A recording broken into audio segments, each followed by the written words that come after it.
So guys, this is day 21.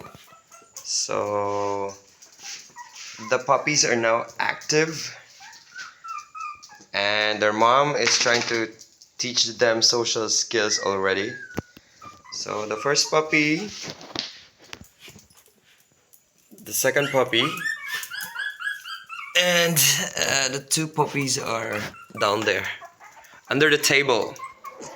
Under the table transactions are right there.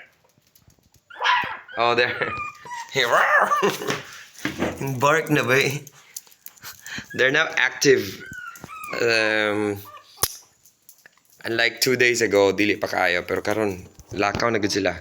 Di na kayo sila ma-outbalance ug mulakaw sila. Oh, tingog na. Come on, tingog bay. Come on, bark bark. Arf arf. Mukuha nilang tail oh. Wiggle wiggle wiggle na. Murag kaila na sila kasi mo tasad. The two other puppies.